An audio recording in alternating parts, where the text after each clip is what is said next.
السلام علیکم ورحمۃ اللہ وبرکاتہ۔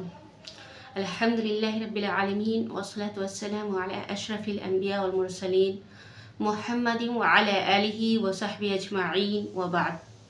قال اللہ تعالی فی القرآن المجید والفرقان الحمید، اعوذ باللہ من الشیطان الرجیم، بسم اللہ الرحمن الرحیم، رب اشرح لی صدری ویسر لی امری واحلل عقدۃ من لسانی یفقہوا قولی۔ آج کے درس میں ہم سیکھیں گے، جانیں گے کہ دجال کون ہے، دجال کس کو کہتے ہیں اور وہ کتنے عرصے تک رہے گا، کب آئے گا، اور اس کے فتنے سے کیا اہل ایمان بھی متاثر ہوں گے، اس کا فتنہ کیا ہوگا، کتنے دنوں تک، کتنے عرصے تک وہ دنیا میں رہے گا، اور اس کی موت کس طرح ہوگی۔ یہ چند سوالات ہیں، اس کے جواب ہم جانیں گے۔ سب سے پہلے تو یہ جان لے کہ یہ جو چیزیں ہیں، یہ جو سوالات ہیں، اس کے جوابات جاننا، اس کے بارے میں علم حاصل کرنا کیوں ضروری ہے؟ اس لیے کہ قیامت، قبر، عذاب اور دجال، یاجوج ماجوج، یہ جو سوالات ہیں، اس سے متعلق بہت ساری غلط فہمیاں اور غلط سوالات بغیر دلیل کے لوگوں میں ہیں۔ یوٹیوب پہ بھی اور اسی طرح سے الگ بھی مواد ہے جس کو لوگ پڑھتے ہیں، اور غلط فہمیاں ہیں لوگوں میں بہت ساری۔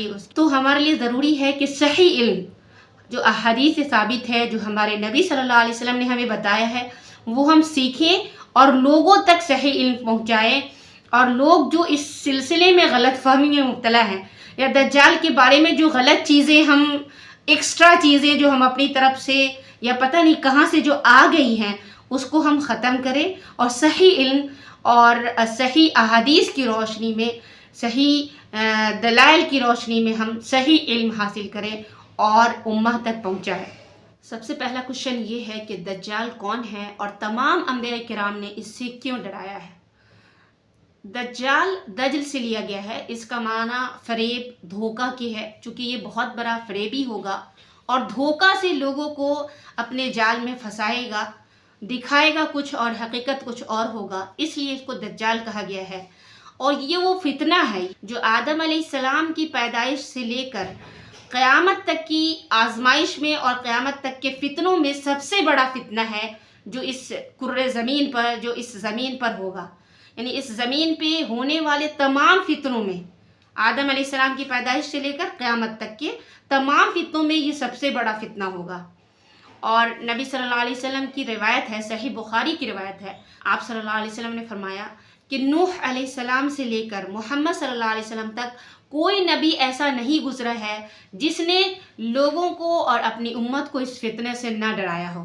تو اگرچہ یہ اللہ تبارک و تعالیٰ کے علم کے مطابق آخر زمانے میں ظاہر ہوگا، لیکن اس کا فتنہ اتنا بڑا ہے کہ ہر نبی نے اس فتنے سے ڈرایا ہے۔ اور صحیح مسلم میں نبی صلی اللہ علیہ وسلم کا فرمان ہے کہ اگر میرے رہتے ہوئے یہ آ گیا تو میں تمہاری طرف سے اس کا دفاع کروں گا، نہیں تو ہر انسان خود اپنا ذمہ دار ہے، اور اللہ تبارک و تعالیٰ جو ہے مسلمانوں کا خلیفہ ہے، مسلمانوں کا نگہباں ہے، خلیفہ ہے، نگراں ہے، اور اللہ تبارک و تعالیٰ سے بہتر خلیفہ کون ہو سکتا ہے؟ چونکہ اس کا فتنہ کرۂ زمین پر، اس زمین پہ سب سے بڑا فتنہ ہے، اس لیے اللہ تبارک و تعالیٰ نے نبی صلی اللہ علیہ وسلم کے ذریعہ ہم کو یہ تعلیم دی کہ ہم ہر نماز میں سلام سے پہلے دجال کے فتنے سے پناہ مانگتے ہیں۔ صحیح بخاری اور صحیح مسلم کی روایت ہے، اللہم انی اعوذ بک من عذاب القبر ومن عذاب جہنم ومن فتنة المحیا والممات ومن شر فتنة المسیح الدجال۔ اللہم انی اعوذ بک من عذاب القبر، کہ اے اللہ تبارک و تعالی میں قبر کے عذاب سے، ومن عذاب جہنم اور جہنم کے عذاب سے، ومن فتنة المحیا والممات، محیا زندگی اور ممات موت کے فتنے سے، ومن شر فتنة المسیح الدجال اور مسیح الدجال کے فتنے کے شر سے، برائی سے، اللہ میں تیری حفاظت میں آتی ہوں، میں تیری پناہ میں آتی ہوں۔ اب سوال یہ ہے کہ دجال کب ظاہر ہوگا؟ تو اس کے بارے میں صحیح یہی ہے کہ اس کا وقت مقرر نہیں ہے کہ وہ کب ظاہر ہوگا، لیکن یہ قرب قیامت کی علامات میں سے بڑی علامت ہے۔ دجال کہاں سے ظاہر ہوگا، کہاں سے آئے گا؟ تو دجال مشرق کی طرف سے آئے گا، ایسٹ کی طرف سے آئے گا. ایسٹ کی طرف، مشرق کی طرف نبی اکرم صلی اللہ علیہ وسلم نے اشارہ کرتے ہوئے فرمایا، بخاری کی روایت ہے کہ الفتنۃ ہا ہونا، کہ فتنہ جو ہے یہیں سے ظاہر ہوگا. تو ایسٹ کو اور مشرق پورب کو نبی صلی اللہ علیہ وسلم نے فتنہ اور شرور اور فتن کی جگہ قرار دیا ہے، تو وہیں سے وہ ظاہر ہوگا.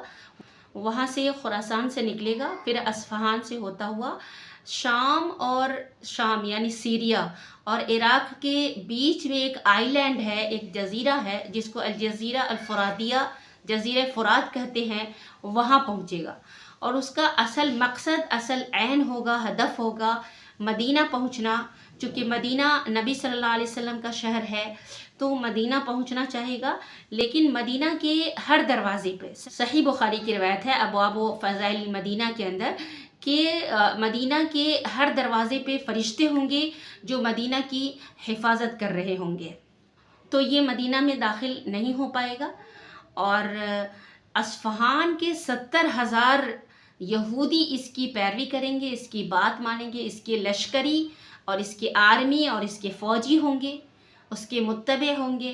تو نبی صلی اللہ علیہ وسلم نے کہا کہ اے اللہ کے بندو، ثابت قدم رہنا، ثابت قدم رہنا. اللہ تبارک و تعالی ہمیں ثبات دے، آمین.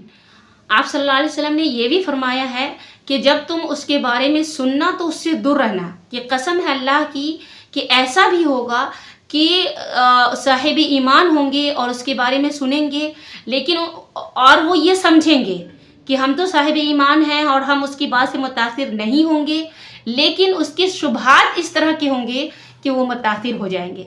یعنی صاحب ایمان یہ سمجھے گا کہ ہم اس کی بات سے متاثر نہیں ہوں گے اور ہم اپنے ایمان پہ ڈٹے رہیں گے، لیکن وہ اس طرح سے قائل کرے گا، اپنے شبہات اس طرح سے پیش کرے گا کہ لوگ اس کے متبع ہو جائیں گے اور اس کی بات مان لیں گے. اب یہ ہے کہ دجال کی ابتدا کیسے ہوگی، وہ سب سے پہلے کس چیز کی دعوت دے گا. تو پہلے پہل تو وہ اسلام کی دعوت دے گا، خود کو مسلمان کہے گا، اسلام کی طرف سے دفاع کرے گا. دفاع کرے گا کا مطلب یہ ہے کہ اگر کوئی اسلام پہ کچھ عیب لگائے یا اسلام کی برائی کرے تو وہ اسلام کی حمایت میں بولے گا. تو کیا ہوگا کہ لوگ اس کے متبع ہو جائیں گے، لوگ اس کی بات ماننے لگیں گے، اس کی پیروی کرنے لگیں گے. جب بہت زیادہ لوگ پیروی کرنے لگیں گے اور اس کے بہت فالوورز ہو جائیں گے، پھر وہ نبوت کا دعویٰ کرے گا.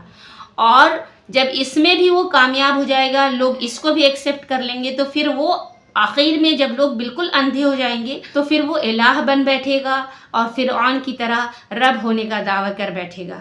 دجال کی کچھ فتنوں کا ذکر کروں گی میں یہاں پہ. یہ اللہ تبارک و تعالیٰ کی حکمت ہے کہ اللہ تعالیٰ نے دجال کے لیے کچھ فتنے اور کچھ علامتیں مقرر کر دیے ہیں، ہمیں بتا دی ہیں تاکہ ہم اس سے آگاہ ہو جائے. تو دجال کا ایک بہت بڑا فتنہ ہوگا، جیسا کہ صحیح مسلم کی روایت ہے کہ لوگوں کو وہ دعوت دے گا اور اپنی طرف بلائے گا. جو لوگ اس کی بات مانیں گے، جو لوگ اس کے پیروکار ہو جائیں گے، تو وہ لوگ بہت مالدار ہو جائیں گے، ان کے ہاں دولت کی ریل پیل ہو جائے گی، ان کی مویشیاں بڑھ جائیں گی، جانور بڑھ جائیں گے، یعنی بہت دولت مند ہو جائیں گے. جو لوگ اس کی دعوت کا انکار کریں گے تو وہ لوگ بالکل غریب ہو جائیں گے، مویشی وغیرہ ان کے ختم ہو جائیں گے، بالکل غربت کی حالت میں آ جائیں گے. یہاں تک کہ روایت میں یہ بھی ہے کہ وہ کسی جگہ سے گزرے گا اور کہے گا کہ اے زمین تو اپنے خزانے نکال. تو زمین جو ہے اپنے سونے چاندی اس طرح سے نکال دے گی جس طرح سے کہ شہد کی مکھیوں کے جھنڈ ہوتے ہیں، یعنی شہد کی مکھیوں کے جیسے جھنڈ ہوتے ہیں بہت سارے، ویسے ہی سونے اور چاندی زمین سے نکلیں گے. یہ بہت بڑی آزمائش ہوگی اور اس آزمائش میں خاص طور سے وہ لوگ متاثر ہوں گے یا وہ لوگ اس کے اس بہکاوے میں آ جائیں گے جن کے نزدیک دنیا اور مال و دولت ہی سب کچھ ہوتی ہے. صحیح بخاری حدیث نمبر 3266 اور صحیح مسلم حدیث نمبر 8621 میں ہے کہ اس کے پاس بظاہر دکھنے والی جنت اور جہنم ہوگی. تو یہ بھی بہت بڑی آزمائش ہوگی کہ جو اس کے پیروکار ہوں گے، جو اس کے ماننے والے ہوں گے، اس کو وہ اپنی جنت میں ڈالے گا. جو بظاہر لوگوں کو جنت دکھے گی لیکن حقیقت میں وہ جہنم ہوگی. اور اسی طرح سے جو اس کی باتوں کا انکار کریں گے وہ اس کو جہنم میں پھینک دے گا. جو دنیا والوں کو وہ جہنم دکھے گی لیکن حقیقت میں وہ جنت ہوگی.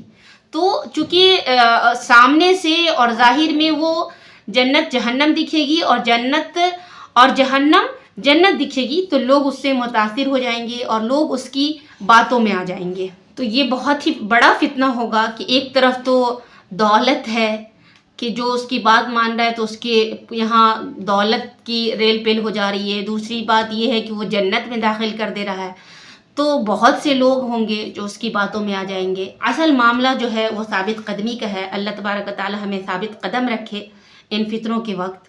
دجال کے فتنوں میں سے ایک اور بڑا فتنہ یہ ہے، صحیح بخاری کی روایت ہے حدیث نمبر 7132 میں، کہ ایک نوجوان، بھرپور نوجوان اس کے پاس آئے گا اور اس کو کہے گا کہ تو ہی وہ دجال ہے جس کے بارے میں نبی صلی اللہ علیہ وسلم نے ہمیں بتا دیا ہے. تو دجال اس کے سامنے اپنی دعوت پیش کرے گا لیکن وہ انکار کر بیٹھے گا. تو دجال اس کو زخمی کرے گا، اس کو ٹکڑے ٹکڑے کرے گا اور اس کو قتل کر کے اس پہ چلے گا تاکہ لوگوں کو دکھائے کہ اس نے اس کو مار دیا ہے. پھر دجال اس کو آواز دے گا اور وہ نوجوان جو ہے پھر اٹھ کھڑا ہوگا اور اس کا چہرہ بالکل تر و تازہ ہوگا اور بولے گا کہ تو ہی وہ دجال ہے جس کے بارے میں نبی صلی اللہ علیہ وسلم نے ہمیں بتایا ہے.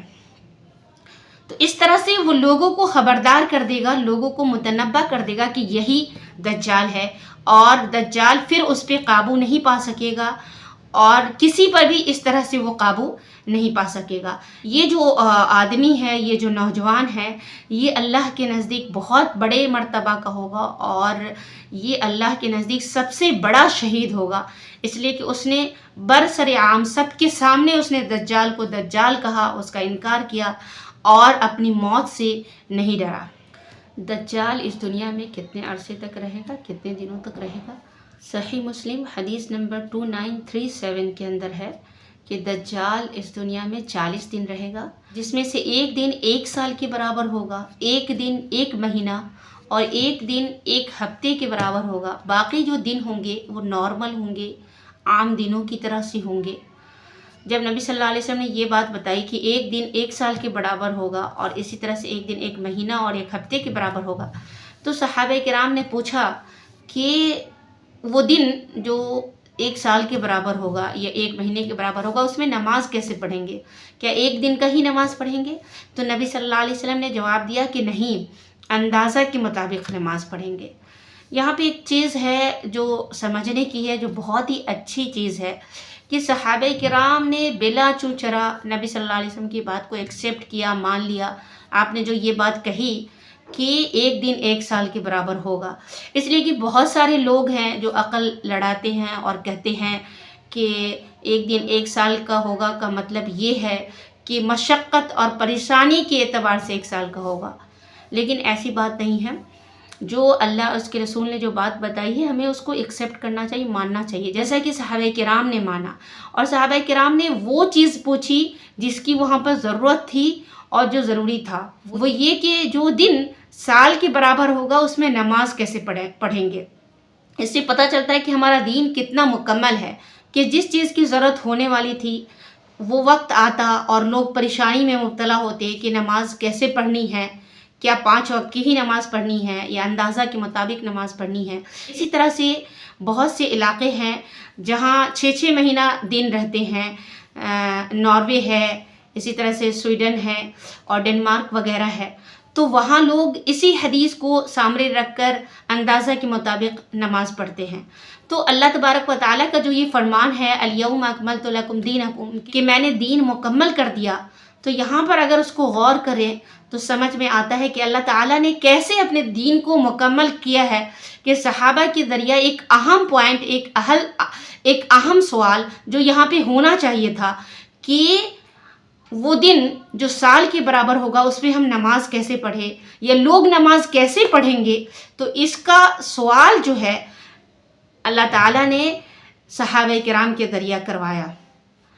بات ہو رہی تھی دجال کی، وہ 40 دن تک رہے گا اور پھر اس کے بعد عیسیٰ علیہ السلام اس کو قتل کریں گے. عیسیٰ علیہ السلام نازل ہوں گے جن کو اللہ تبارک و تعالیٰ نے زندہ اٹھا لیا ہے عیسیٰ علیہ السلام دمشق کے مشرق میں سفید منارہ کے پاس اتریں گے اور دو فرشتوں کے پر کے بیچ میں دو فرشتوں کے پر کو پکڑے ہوئے اس کے بیچ میں وہ اتریں گے، اور جب وہ سر جھکائیں گے تو ان کے سر سے پانی کے قطرے گریں گے، اور جب وہ سر اٹھائیں گے تو موتی گریں گے، اور ان کی خوشبو جو ہے کوئی کافر نہیں پائے گا، کوئی اس وقت کافر نہیں رہے گا، یا تو مسلمان ہو جائے گا یا کافر مر جائے گا۔ یہ اللہ تعالیٰ کی خاص نشانیاں ہیں۔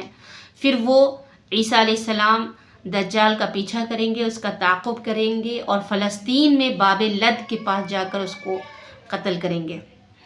ایک چیز اور یہ ہے کہ عیسیٰ علیہ السلام جو ہے ٹیکس اور جزیہ قبول نہیں کریں گے، وہ صرف اسلام قبول کریں گے، اسلام کی دعوت دیں گے، اور وہ نبی صلی اللہ علیہ وسلم کی شریعت کی ہی دعوت دیں گے۔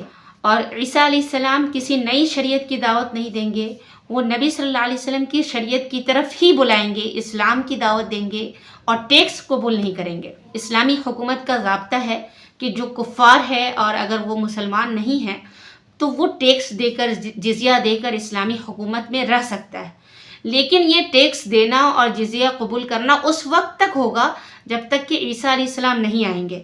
جب عیسیٰ علیہ السلام آئیں گے تو وہ جزیہ نہیں لیں گے، وہ اسلام کو ہی قبول کریں گے، صلیب کو توڑ دیں گے، خنزیر کو قتل کر دیں گے۔ اس چیز کو سمجھیں کہ عیسیٰ علیہ السلام جو ہے وہ نبی صلی اللہ علیہ وسلم کی شریعت کی ہی دعوت دیں گے، تو ٹیکس کا نہ لینا یہ ان کی شریعت نہیں ہوگی، بلکہ نبی صلی اللہ علیہ وسلم ہی کی شریعت ہے۔ آپ نے لوگوں کو بتایا ہے کہ یہ جزیہ لینا یہ وقت تک ہی ہے، ایک وقت تک ہے، اور وہ وقت کب ہے؟ عیسیٰ علیہ السلام کے نازل ہونے سے پہلے تک۔ جب عیسیٰ علیہ السلام نازل ہوں گے تو جزیہ نہیں لیں گے۔ آپ صلی اللہ علیہ وسلم یہ بات بتا کر گئے ہیں، تو یہ آپ کی شریعت ہوئی، اور آپ کی شریعت کو فالو کریں گے اور اسی کو پھیلائیں گے عیسیٰ علیہ السلام۔ ایک لاسٹ سوال یہ ہے کہ کیا دجال انسان ہوگا یا شیطان ہوگا؟ بعض لوگ کہتے ہیں کہ انسان ہوگا، اور بعض لوگ کہتے ہیں کہ شیطان ہوگا، بعض کہتے ہیں کہ اس کا باپ انسان اور ماں جنی ہے، لیکن اس میں علماء کی جو راجح قول ہے، صحیح قول ہے، وہ یہ ہے کہ وہ ایک انسان ہوگا، وہ کھائے گا پیے گا، اور یہی وجہ ہے کہ اس کا قتل ہوگا جیسا کہ عام انسانوں کا قتل ہوتا ہے، اور عیسیٰ علیہ السلام اس کو قتل کریں گے۔ اللہ تبارک و تعالی ہمیں دنیا اور آخرت کے تمام فتنوں سے بچائے۔ اللہ تبارک و تعالی تمام مسلمانوں کو اپنے حفظ و امان میں رکھے، آمین۔ السلام علیکم ورحمۃ اللہ وبرکاتہ۔